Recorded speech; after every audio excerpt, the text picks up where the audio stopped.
Hello बच्चों, आपका मेरे चैनल शिक्षागर में स्वागत है।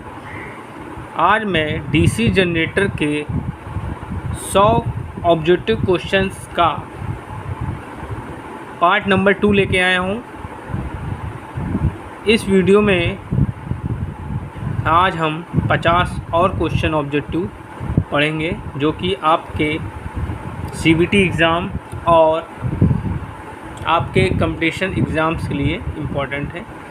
इन क्वेश्चन को बड़े ध्यान से देखिएगा, शेयर करिएगा और लाइक जरूर करिएगा और मेरे चैनल को सब्सक्राइब जरूर करिएगा। चलिए अगर स्टार्ट करते हैं। पहला क्वेश्चन है,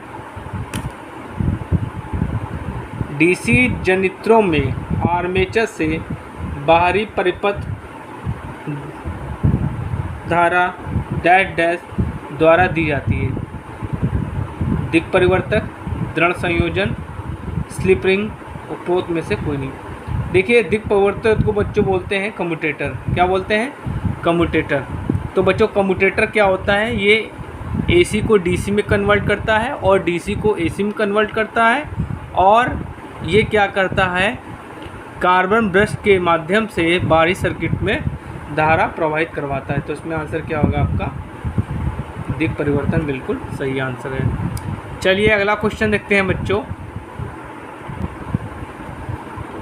एक डीसी जनरेटर में जिस प्रक्रिया के तहत ईएमएफ प्रेरित होता है डैश डैश विधि कहलाती है। स्थैतिक, गतिज, गतिक, अन्योन प्रेरण, स्वप्रेरण।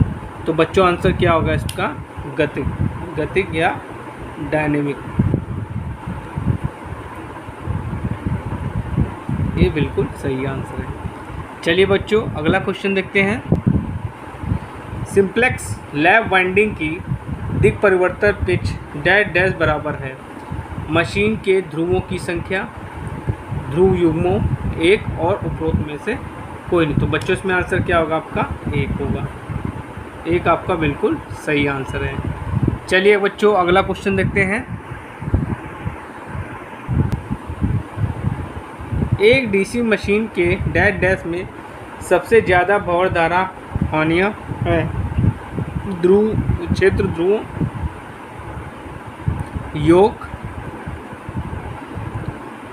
कम्यूटेटिंग ध्रुवों और आपका आर्मेचर। तो बच्चों इसमें आंसर क्या होगा आपका? आर्मेचर बिल्कुल सही आंसर है। चलिए बच्चों अगला क्वेश्चन देखते हैं। एक डीसी मशीन का वास्तविक कार्यकारी अंग डैश डैश है। दिक् परिवर्तक, दिक् परिवर्तक, क्षेत्र कुंडली, आर्मेचर वाइंडिंग, उपरोक्त में से कोई नहीं। तो बच्चों इसमें आंसर क्या होगा आपका? आर्मेचर वाइंडिंग बिल्कुल सही आंसर है। चलिए अगला क्वेश्चन देखते हैं। एक डीसी जनरेटर का वोल्टेज डैश डैश के द्वारा बढ़ा सकते हैं। घूर्णन की गति बढ़ाकर, घूर्णन की गति घटाकर, वायु क्षेत्र का फ्लक्स घटाकर, आर्मेचर की लंबाई बढ़ाकर। तो बच्चों इसमें आंसर क्या होगा? घूर्णन की गति जो है बढ़ा देंगे तो क्या हो जाएगा आपका? वोल्टेज बढ़ जाएगा। ठीक है। चलिए अगला क्वेश्चन देखते हैं। कौन सी जनरेटिंग मशीन सभी भार पर नियत वोल्टेज देती है? स्व उत्तेजित जनरेटर, बाहरी उत्तेजित जनरेटर, लेवल कंपाउंड जनरेटर, इनमें से कोई नहीं। तो बच्चों इसमें आंसर क्या होगा? Level compound generator. चलिए अगला क्वेश्चन देखते हैं। डीसी जनरेटर डैश डैश उत्पन्न करता है। आर्मेचर में केवल एसी वोल्टेज, आर्मेचर में डीसी वोल्टेज, डीसी के ऊपर एसी, कोई नहीं। तो बच्चों क्या होगा आंसर? आर्मेचर में एसी वोल्टेज जनरेट होता है और कम्यूटेटर क्या करता है? उस वोल्टेज को एसी में, एसी से डीसी में कन्वर्ट कर देता है और कार्बन ब्रशों के थ्रू डीसी जनरेटर के बाहरी सर्किटों में वो धारा प्रवाहित करता है। चलिए अगला क्वेश्चन देखते हैं। गतिक रूप से ईएमएफ उत्पन्न करने हेतु निम्नलिखित में से डैश डैश आवश्यक है। एक चुंबकीय क्षेत्र, एक चालक क्षेत्र के सापेक्ष चालक की गति, उपरोक्त सभी। तो बच्चों इसमें आंसर क्या होगा आपका, उपरोक्त सभी होना चाहिए। ठीक है, क्या होगा अगर आपका चुंबकीय क्षेत्र जरूरी है, क्योंकि उसी चुंबकीय क्षेत्र में आपका चालक घूमेगा। ठीक है, तो उसमें क्या होगा, उपरोक्त सभी आपके आंसर सही हैं। ठीक है, तो इसका आंसर क्या होगा, उपरोक्त सभी। चलिए अगला क्वेश्चन देखते हैं। स्प्लिट रिंग के लिए प्रयुक्त पदार्थ डैश डैश है, सोना, तांबा, लोहा, एल्युमिनियम। तो बच्चों आंसर क्या होगा इसमें, तांबा बिल्कुल सही आंसर है। चलिए अगला क्वेश्चन देखते हैं बच्चों। निम्नलिखित में से किस प्रकार के जनित्रों के संतोषजनक प्रचालन के लिए तुल्य कारकों की आवश्यकता नहीं होती? श्रेणी, over compound, flat compound, under compound. तो बच्चों इसमें आंसर क्या होगा आपका, अंडर कंपाउंड। चलिए अगला क्वेश्चन देखते हैं। अंतः ध्रुवों को लगाने का तात्पर्य डैश डैश होता है, मोटर की गति बढ़ाना, कंडक्टर ईएमएफ बढ़ाना, मुख्य क्षेत्र के सामर्थ्य घटाना, दिक् परिवर्तक पर स्फुलन कम करना, मतलब स्पार्किंग कम करना। तो बच्चों इसमें आंसर क्या होगा आपका, फोर्थ आंसर बिल्कुल सही आंसर है। चलिए अगला क्वेश्चन देखते हैं बच्चों। यदि डीसी मशीन में कुंडली में धारा का उल्टाव आदर्श या रेखीय कम्यूटेशन के अपेक्षा तेज है, तब कम्यूटेशन डैश डैश कहलाता है। अवमंदन कम्यूटेशन, अंडर कम्यूटेशन, त्वरित कम्यूटेशन, आदर्श कम्यूटेशन। तो बच्चों इसमें आंसर क्या होगा, त्वरित कम्यूटेशन। चलिए अगला क्वेश्चन देखते हैं। डीसी जनित्र में पोल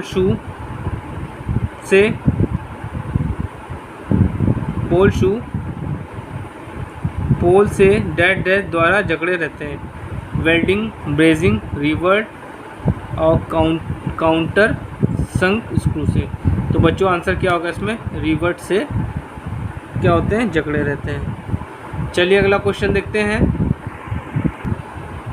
डीसी मशीन में योक सबसे बाहरी कवर को बनाए रखता है, चुंबकीय फ्लक्स हेतु या डैश डैश प्रदान करता है। एक निम्न प्रतिष्ठम्भ रास्ता, एक उच्च प्रतिष्ठम्भ रास्ता, ए और बी दोनों चुंबकीय फ्लक्स से नई रास्ता प्रदान नहीं करता। एक्चुअली क्या है बच्चों कि जो योक होता है ये चुंबकीय फ्लक्स के लिए लो रिलेक्टेंस का पाथ प्रदान करता है। ठीक है, लो रिलेक्टेंस, क्या बोलेंगे, लो रिलेक्टेंस। तो बच्चों आपका आंसर पहला सही है। चलिए अगला क्वेश्चन देखते हैं। ए डीसी जनित्र की दक्षता का तात्पर्य डैश डैश है, वैद्युत दक्षता, यांत्रिक दक्षता, संपूर्ण दक्षता और कुछ नहीं। तो बच्चों इसमें आंसर क्या होगा, संपूर्ण दक्षता से। चलिए अगला क्वेश्चन देखते हैं। वैद्युत यांत्रिक ऊर्जा रूपांतरण डैश डैश होता है, एक उत्क्रमणीय प्रक्रिया है, एक अनुत्क्रमणीय प्रक्रिया है, समय खपत करने वाली प्रक्रिया है, एक बहुत कठिन प्रक्रिया है। तो बच्चों आंसर क्या होगा, उत्क्रमणीय प्रक्रिया है ये। चलिए अगला क्वेश्चन देखते हैं। एक डीसी जनित्र में कौन सी हानि भार के साथ परिवर्तित होती है, ताम्र हानि, भंवर हानि, शैथिल्य हानि और वायवीय हानि। तो बच्चों क्या होता है कि जो आपकी ताम्र हानि होती है वो लोड के अनुसार जो होती है घटती बढ़ती है। ठीक है, और लेकिन जो आपकी आयरन लॉसेज होते हैं, भंवर धारा और शैथिल्य हानियाँ, ये क्या होती हैं, फिक्स होती हैं, ये चेंज नहीं होती, ये लोड से क्या होती हैं, मुक्त होती हैं। ठीक है, तो इसमें क्या आंसर होगा आपका, ताम्र हानियाँ जो लोड पे डिपेंड करती हैं, और जो आपकी भंवर धारा शैथिल्य हानियाँ हैं ये क्या होती हैं, फिक्स होती हैं, ये लोड पे डिपेंड नहीं करती हैं। चलिए अगला क्वेश्चन देखते हैं। ब्रशों को आदर्श रूप से डैश डैश के साथ स्थापित किया जाना चाहिए, जीएनपी, ठीक, ज्योमेट्रिकल न्यूट्रल, एक्सेस GNA होना चाहिए बच्चों, यहाँ पे GMP लिखा है, GNA ये क्या है, MNA ध्रुवीय और कुछ नहीं। तो बच्चों इसमें आंसर क्या होगा, MNA। चलिए अगला क्वेश्चन देखते हैं। जनित्र में आर्मेचर प्रतिक्रिया के कारण फ्लक्स वितरण MNA को पहला ऑप्शन क्या दिया, पहला स्थिर बनाए रखता है, घूर्णन की दिशा में घुमा देता है, घूर्णन की दिशा के विपरीत घुमा देता है, 45 डिग्री विपरीत दिशा में घुमा देता है। तो बच्चों इसमें आंसर सेकंड बिल्कुल सही है। ठीक है, चलिए अगला क्वेश्चन देखते हैं बच्चों। एक डीसी मशीन एक डैश होती है, चालन मशीन, संवहन मशीन, दोनों सही हैं, उपरोक्त में से कोई नहीं है। तो बच्चों इसमें आंसर क्या होगा, चालन मशीन। चलिए अगला क्वेश्चन देखते हैं।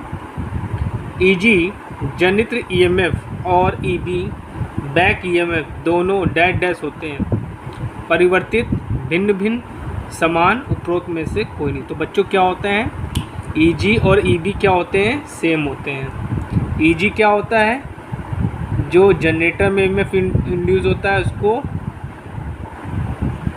EG कहते हैं, और जो मोटर में होता है उसको EB कहते हैं, इसको बैक EMF कहते हैं। किसमें होता है, मोटर में होता है। चलिए अगला क्वेश्चन देखते हैं।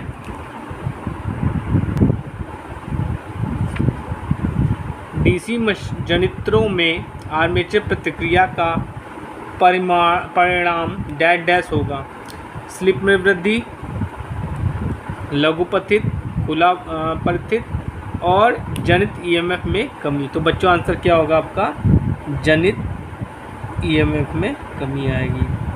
चलिए अगला क्वेश्चन देखते हैं। डीसी मशीनों में घूर्णन हानियाँ डैश के बराबर होती हैं, आर्मेचर की गतिज ऊर्जा, आर्मेचर की आधी गति ऊर्जा, आर्मेचर की गतिज ऊर्जा का वर्ग, गति ऊर्जा की परिवर्तन की दर। तो बच्चों इसमें क्या आंसर होगा, गतिज ऊर्जा के परिवर्तन की दर। चलिए अगला क्वेश्चन देखते हैं। क्रांतिक प्रतिरोध से ऊपर एक डीसी जनित्र डैश उत्पादित करेगा, अधिकतम शक्ति, 0 वोल्टा, अधिकतम वोल्टा और अधिकतम धारा। तो बच्चों इसमें आंसर क्या होगा, 0 वोल्टा। चलिए अगला क्वेश्चन देखते हैं। बिना दिक् परिवर्तक को एक डीसी जनित्र एक डैश होता है, AC जनित्र, DC मोटर, DC जनित्र, प्रेरण मोटर। तो बच्चों आंसर आपका क्या होगा, AC जनित्र।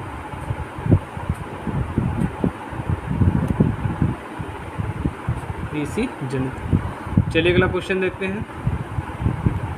DC जनित्रों में ब्रश डैश के लिए प्रयुक्त किए जाते हैं, वोल्टा को एकत्रित करने, भंवर धारा हानि कम करने, AC आर्मेचर धारा को DC में परिवर्तित करने, बिना किसी स्पार्किंग के धारा को एकत्रित करने। तो बच्चों आपका चौथा आंसर ऑप्शन बिल्कुल सही है। चलिए अगला क्वेश्चन देखते हैं। शून्य भार संतृप्त अभिलक्षण डैश के बीच खींचा जाता है, शून्य भार वोल्टा और क्षेत्र धारा, शून्य भार वोल्टा और आर्मेचर धारा, लघुपतित धारा और क्षेत्र धारा, लघुपतित धारा और आर्मेचर धारा। तो बच्चों इसमें आंसर क्या होगा, शून्य भार वोल्टा और क्षेत्र धारा। चलिए बच्चों अगला क्वेश्चन देखते हैं। निम्न में से कौन क्रॉस चुंबकन प्रभाव है, दिक् परिवर्तन, मुख्य क्षेत्र फ्लक्स में कमी, टर्मिनल वोल्टा घटाता है, D, B और C दोनों। तो बच्चों आंसर क्या होगा, दिक् परिवर्तन, डीमैग्नेटाइजेशन इसे बोलते हैं। ठीक है, चलिए अगला क्वेश्चन देखते हैं। निम्न में से कौन विचुंबकीय प्रभाव है, दिक् परिवर्तन, मुख्य क्षेत्र फ्लक्स में कमी, टर्मिनल वोल्टा में कमी, D है आपका, B और C दोनों। तो बच्चों इसमें बी और सी आपका बिल्कुल सही होगा। तो ऑप्शन आपका 4 बिल्कुल सही है। चलिए अगला क्वेश्चन देखते हैं।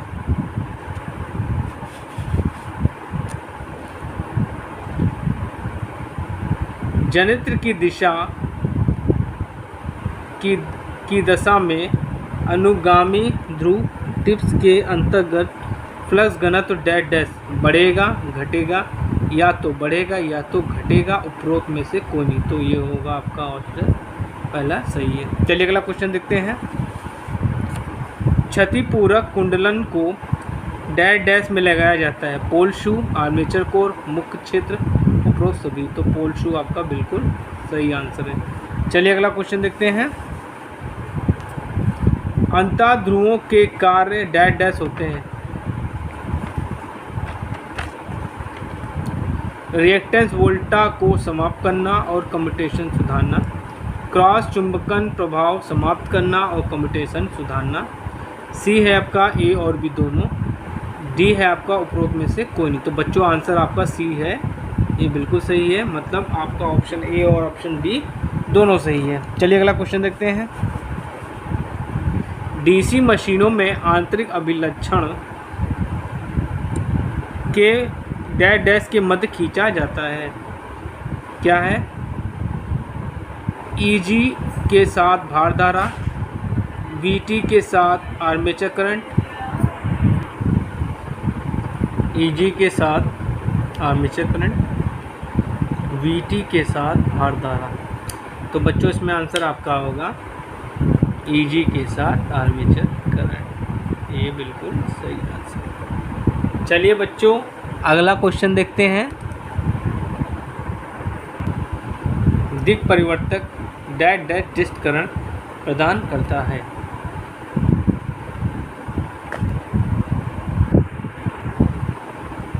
अर्ध तरंग, पूर्ण तरंग, अर्ध तरंग नियंत्रित, पूर्ण तरंग नियंत्रित। तो बच्चों इसमें आंसर क्या होगा? पूर्ण तरंग बिल्कुल सही आंसर है। चलिए अगला क्वेश्चन देखते हैं। वह कुंडली जिसमें कम्यूटेशन हो रहा है में स्वप्रेरित EMF डैश डैश कहलाता है, स्थैतिक प्रेरित वोल्टा, रिएक्टेंस वोल्टा, गतिकी प्रेरित वोल्टा, उपरोक्त में से कोई नहीं। तो बच्चों आंसर इसमें क्या होगा? रिएक्टेंस वोल्टा कहलाती है। चलिए अगला क्वेश्चन देखते हैं। एक डीसी जनित्र के क्षेत्र उत्तेजन में वृद्धि के साथ इसका जनित EMF डैश डैश घटता है, बढ़ता है, स्थिर रहता है, ए सीमा तक बढ़ता है और फिर लगभग स्थिर रहता है। तो आंसर आपका चौथा बिल्कुल सही है। चलिए अगला क्वेश्चन देखते हैं। एक डीसी जनित्र की वोल्टा बढ़ने की साधारण विधि डैश डैश होती है, क्षेत्र कुंडली में वर्तनों की संख्या बढ़ाने, आर्मेचर कुंडली में वर्तनों की संख्या बढ़ाने, सॉफ्ट घूर्णन की गति बढ़ाने, स्रोत आवृत्ति बढ़ाने। तो बच्चों इसमें तीसरा आंसर बिल्कुल सही है, सॉफ्ट घूर्णन की गति बढ़ाने। चलिए अगला क्वेश्चन देखते हैं। पूर्ण पिच कुंडलन वाइंडिंग के लिए दोनों कॉइल साइड्स में उत्पन्न वोल्टेज डैश डैश है, सटीक फेज में, समकोणी फेज में, समकोणी में, सटीक 180 फेज आउट में, लगभग 180 डिग्री फेज आउट। तो बच्चों इसमें आंसर क्या होगा? सटीक फेज में। चलिए अगला क्वेश्चन देखते हैं।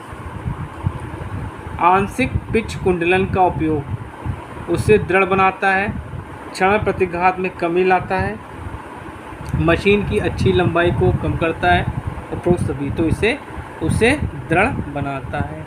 चलिए बच्चों अगला क्वेश्चन देखते हैं।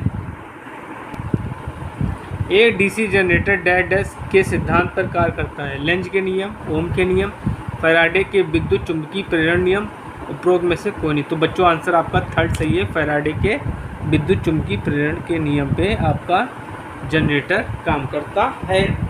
चलिए अगला क्वेश्चन देखते हैं। डीसी जनरेटर के साथ इनमें से कौन सा नियमन पसंदीदा है? 100% नियमन, अनंत नियमन, 50% नियमन, 1% नियमन। तो बच्चों आपका आंसर होगा 1% नियमन। चलिए अगला क्वेश्चन देखते हैं। एक डीसी जनरेटर में क्रिटिकल प्रतिरोध को बढ़ाया जा सकता है। इसका क्षेत्र प्रतिरोध बढ़ाकर, इसका क्षेत्र प्रतिरोध घटाकर, इसकी गति बढ़ाकर, इसकी गति घटाकर। तो इसकी गति बढ़ाकर। चलिए अगला क्वेश्चन देखते हैं।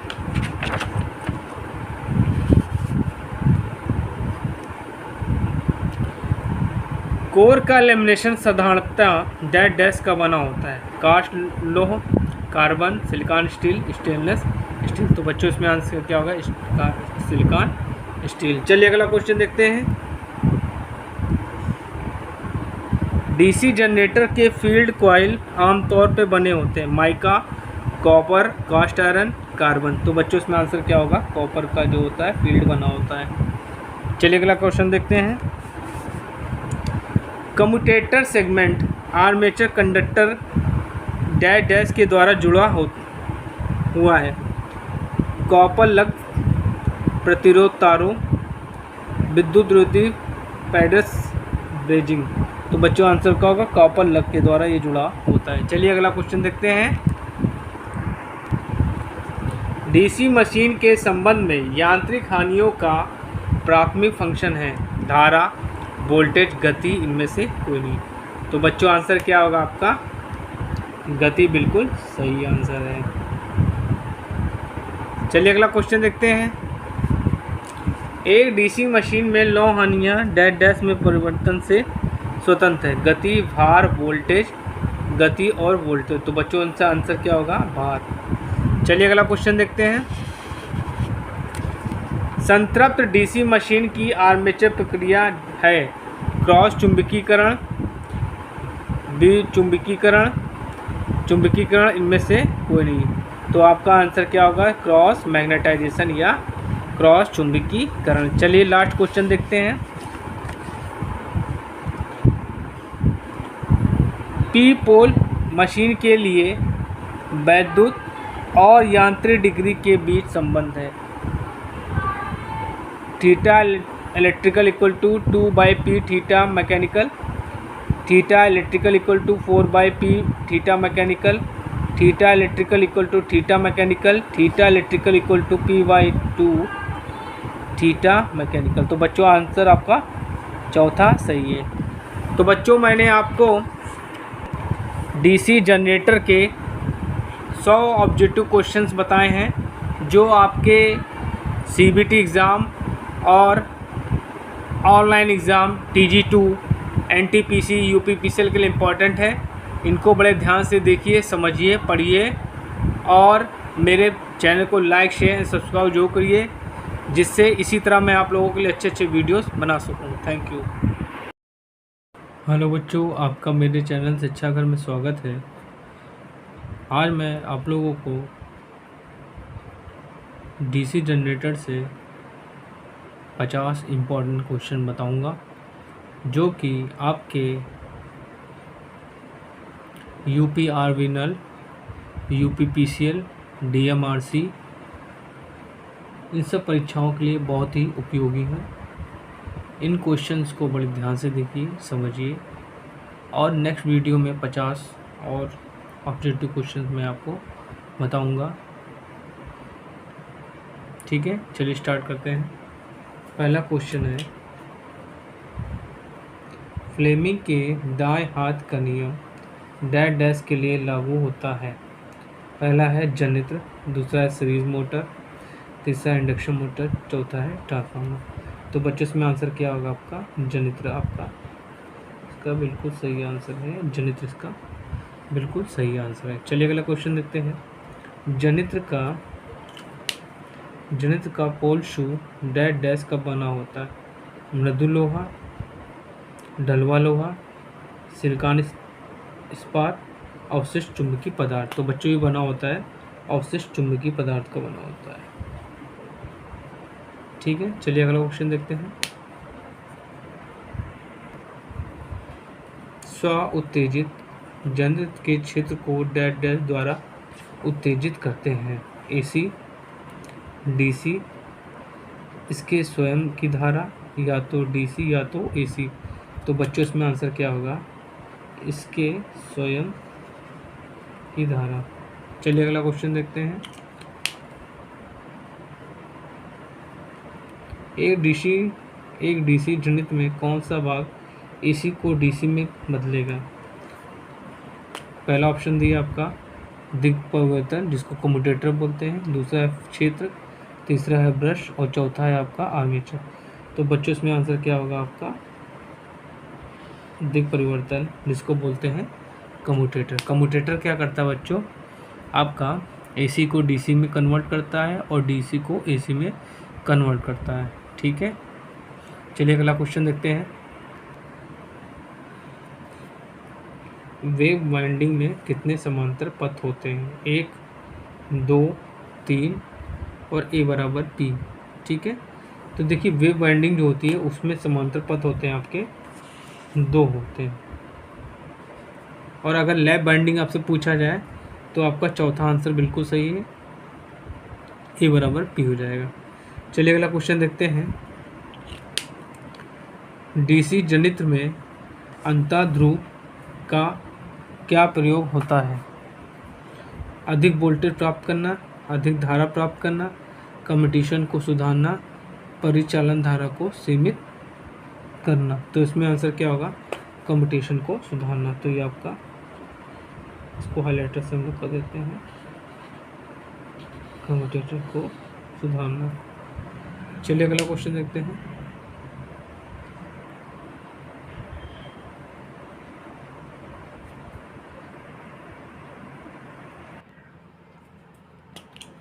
एक लॉन्ग संट कंपाउंड जनित में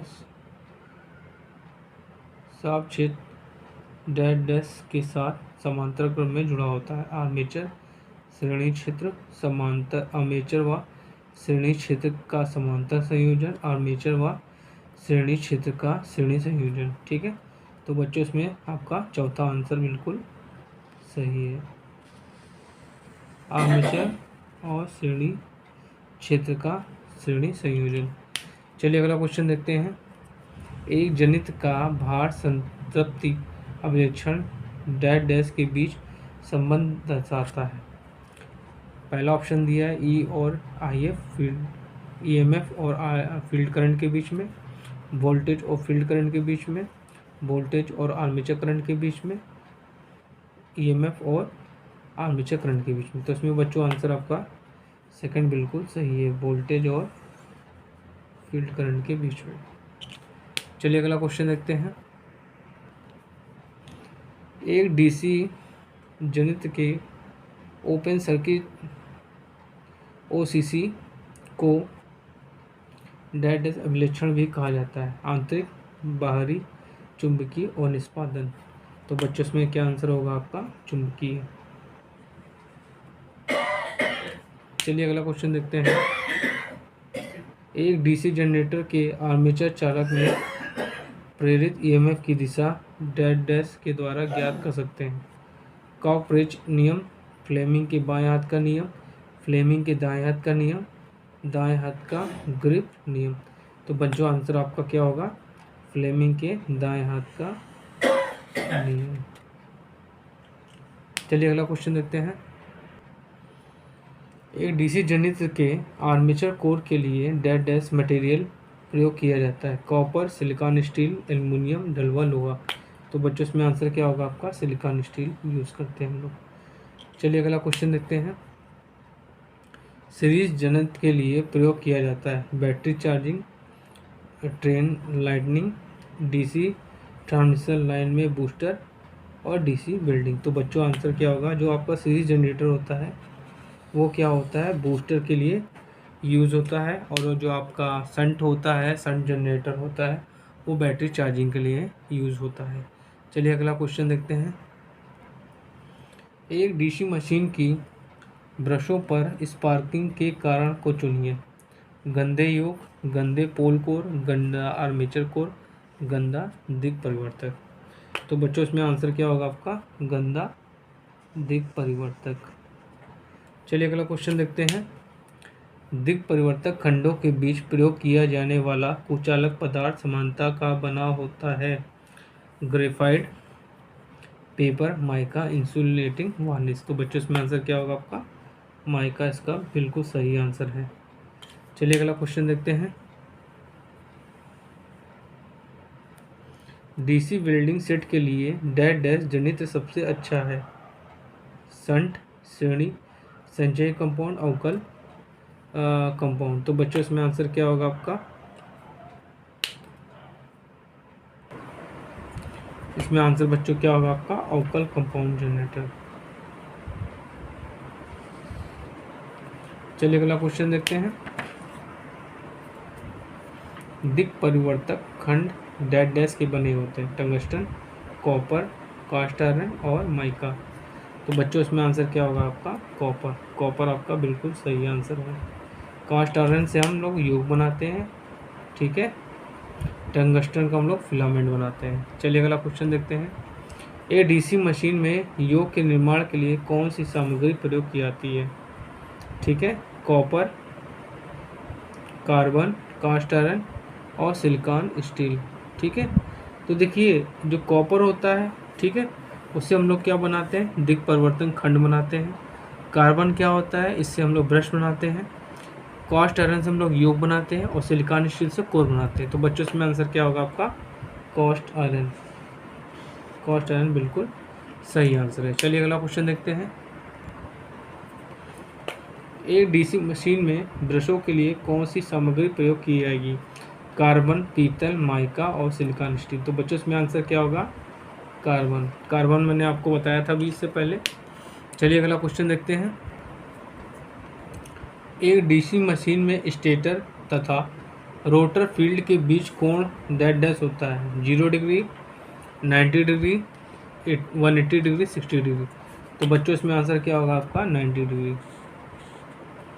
चलिए अगला क्वेश्चन देखते हैं। एक डीसी जनित्र में आर्मेचर कंडक्टर में किस प्रकार का ईएमएफ प्रेरित होता है? डीसी,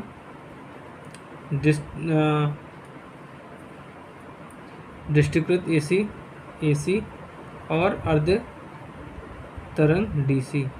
तो बच्चों आंसर क्या होगा आपका? इसका डीसी आंसर बिल्कुल सही है।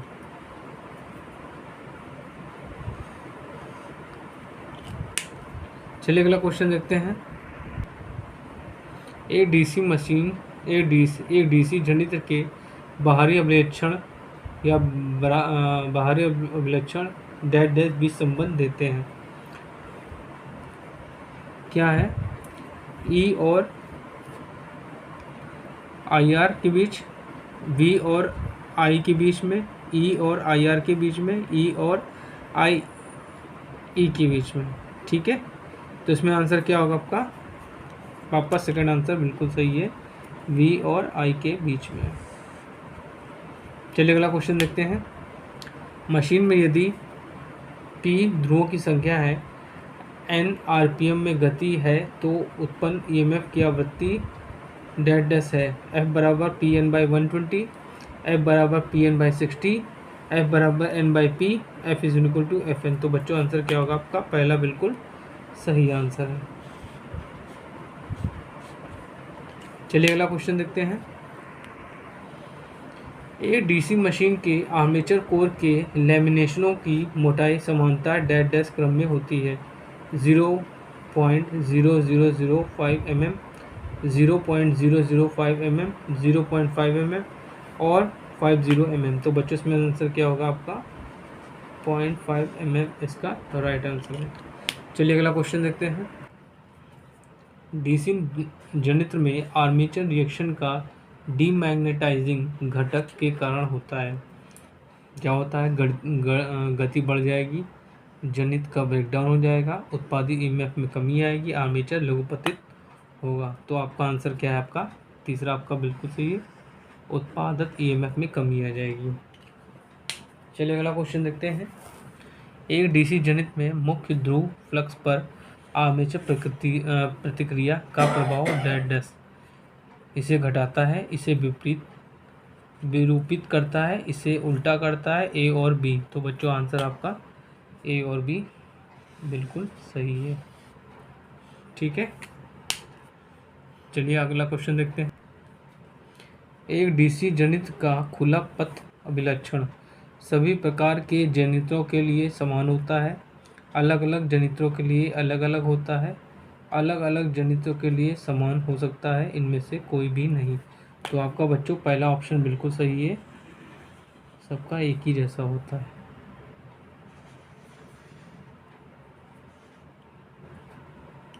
चलिए अगला क्वेश्चन देखते हैं। एक डीसी मशीन में एक द्विपरिवर्तक आर्मेचर में शक्ति हानि को कम करता है, क्षेत्र परिपथ में शक्ति हानि को कम करता है, आर्मेचर में प्रेरित एसी वोल्टेज को डीसी वोल्टेज में परिवर्तित करता है, आवश्यकता नहीं है। तो बच्चों इसमें आंसर क्या होगा आपका?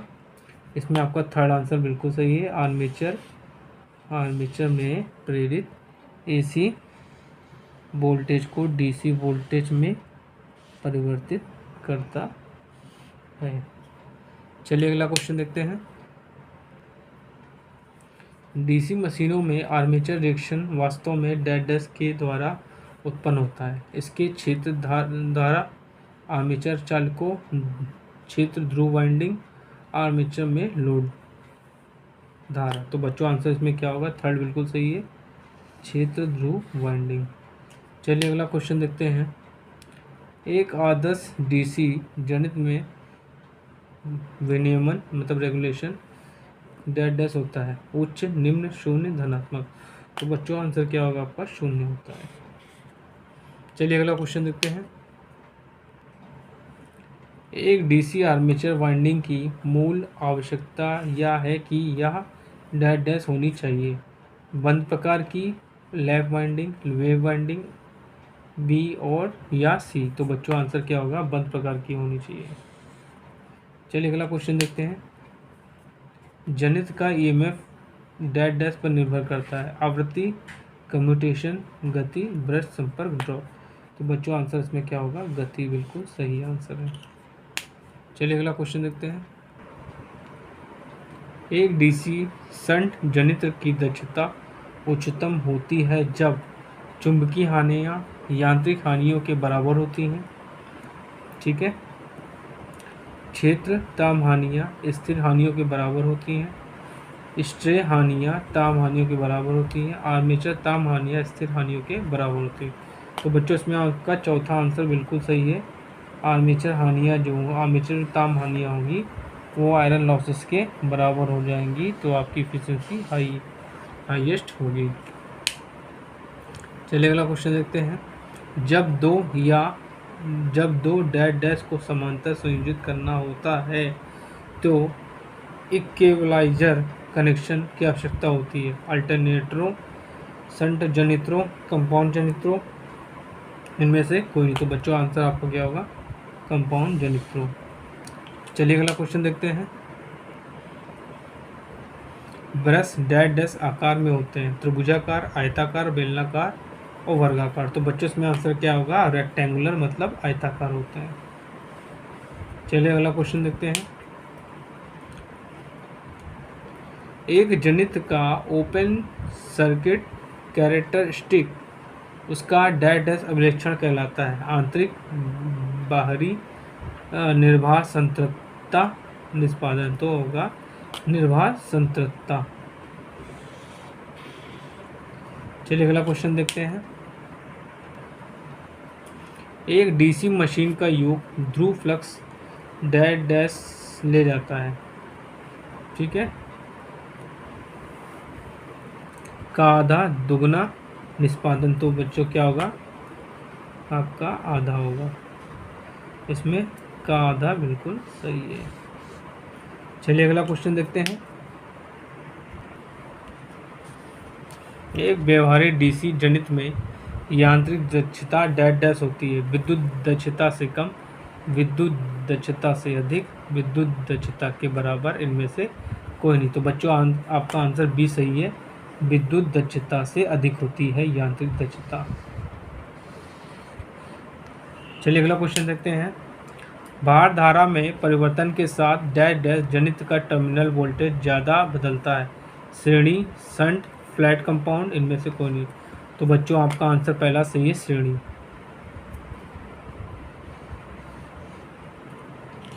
चलिए अगला क्वेश्चन देखते हैं। निम्नलिखित में डेड डैश सॉफ्ट पर रखा जाता है। Armature core, commutator, cooling fan और उपरोक्त सभी। तो बच्चों इसमें आंसर क्या होगा आपका? उपरोक्त सभी बिल्कुल सही आंसर है। चलिए अगला क्वेश्चन देखते हैं।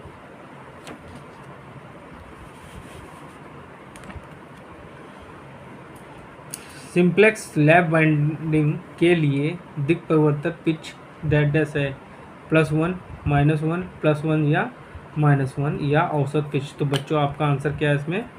थर्ड सही है, -1 या +1 या -1। चलिए अगला क्वेश्चन देखते हैं। एक ओवर कंपाउंड डीसी जनरेटर का वोल्टेज नियमन हमेशा एक डेड डैश होगा, धनात्मक, ऋणात्मक, शून्य, उच्च। तो बच्चों आंसर क्या होगा आपका? धनात्मक होगा, सॉरी ऋणात्मक होगा। क्या होगा इसमें? ऋणात्मक बिल्कुल सही आंसर है। चलिए अगला क्वेश्चन देखते हैं।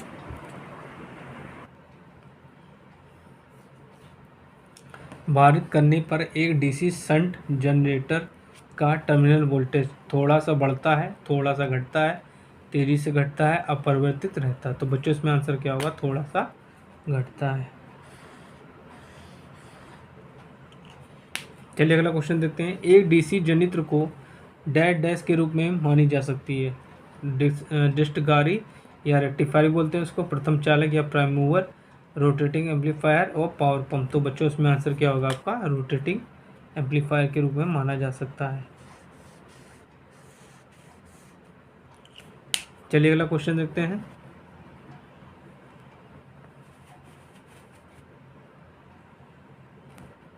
निम्नलिखित डीसी जनित्रों में से कौन सा राइजिंग VI अभिलक्षण रखता है? श्रेणी, शंट, कंपाउंड, कम्युलेटिव। तो बच्चों इसमें आंसर क्या होगा आपका? श्रेणी। बच्चों आप ये क्वेश्चन देखते रहिए, इनको कहीं कॉपी में लिख लीजिएगा, बहुत इंपॉर्टेंट क्वेश्चंस हैं। इसी कड़ी में आपको मैं 50 क्वेश्चंस और बताऊंगा डीसी जनरेटर से, उसके बाद आपको 100 क्वेश्चन डीसी मोटर से बताऊंगा। इसी कड़ी में आपको मैं हर एक चैप्टर से 100 क्वेश्चन बताता रहूँगा, जो कि आपके अपकमिंग एग्ज़ाम UPR विनर के लिए इम्पॉर्टेंट रहेंगे। और प्लीज़ आप लोग मेरे चैनल को लाइक, शेयर, सब्सक्राइब जरूर करिए, जिससे मैं आप लोगों के लिए और अच्छे अच्छे वीडियोस बनाता रहूं, जिससे आप लोगों की तैयारी होती रहे। चलिए अगला क्वेश्चन देखते हैं। जनित्र का वोल्टेज नियमन सबसे खराब होता है? शंट, श्रेणी, कंपाउंड और कम्युलेटिव। तो बच्चों आंसर क्या होगा आपका? श्रेणी। श्रेणी का वोल्टेज रेगुलेशन क्या होता है? सबसे खराब होता है। चलिए अगला क्वेश्चन देखते हैं। एक डीसी मशीन का योग डेड डैश का बना होता है? Silicon steel, soft iron, aluminium, cast steel. तो बच्चों इसमें आंसर क्या होगा? Cast steel. देखिए बच्चों, छोटे जो मशीन होती हैं उनके लिए हम लोग क्या करते हैं? कास्ट आयरन का प्रयोग करते हैं, और जो बड़ी मशीनें होती हैं उनके लिए कास्ट स्टील का प्रयोग करते हैं। चलिए अगला क्वेश्चन देखते हैं। डीसी मशीन के इलेक्ट्रिकल व मैकेनिकल सिस्टम के बीच डेड डैश का कपलिंग क्षेत्र होता है? विद्युत क्षेत्र, चुंबकीय क्षेत्र, विद्युत व चुंबकीय क्षेत्र दोनों, और कोई नहीं। तो बच्चों इसमें आंसर क्या होगा? कपलिंग जो होती है हमेशा मैग्नेटिक फील्ड के थ्रू होती है, तभी इसमें फ्लक्स जनरेट होते हैं। चलिए अगला क्वेश्चन देखते हैं। एक मशीन के ध्रुव कोर लैमिनेटेड डेड डैश होते हैं? समानता नहीं, सदैव, कभी नहीं, हो भी सकते हैं या नहीं भी हो सकते हैं। तो बच्चों आंसर क्या होगा आपका? समानता नहीं। चलिए अगला क्वेश्चन देखते हैं। एक डीसी जनित्र की ध्रुवता डेड डैश की दिशा को उलटकर उल्टी जा सकती है? क्षेत्र धारा के साथ साथ घूर्णन, क्षेत्र धारा, इनमें से कोई नहीं। तो बच्चों आंसर इसमें क्या होगा? क्षेत्र धारा। तो बच्चों आज मैंने आपको डीसी जनरेटर के 50 इंपॉर्टेंट क्वेश्चन बताए हैं, इनको ध्यान से देखिए, समझिए और पढ़िए, और प्लीज़ मेरे चैनल को लाइक, शेयर, सब्सक्राइब जरूर करिए, जिससे मैं आप लोगों के लिए और अच्छे अच्छे वीडियोस बना सकूं। और आप लोग UPR विनर की तैयारी शुरू कर दीजिए अभी से, ठीक है। और आप लोगों के लिए मैं ऐसे हर चैप्टर से लगभग 100 क्वेश्चन ऑब्जेक्टिव बनाता रहूँगा, जो कि आपके एग्ज़ाम के लिए बहुत इंपॉर्टेंट रहेंगे। और प्लीज़ मेरे चैनल को लाइक, शेयर, सब्सक्राइब जरूर करिए। Thank you.